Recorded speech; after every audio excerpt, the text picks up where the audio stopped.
În colecția Amprentă Florală nu este doar setul Luna pe care tot vi l-am arătat, este și Laura, care arată așa.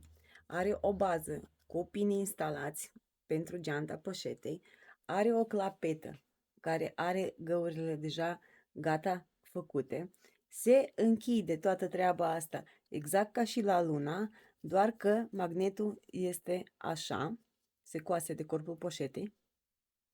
Are aici mici găurele special făcute să nu se vadă și aceleași laterale, la fel, sunt și aici.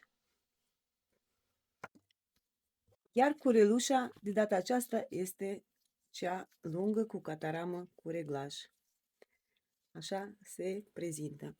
Deci, în amprenta florală sunt în acest moment 3 produse. Este Luna, este acest Laura și mai avem Molly.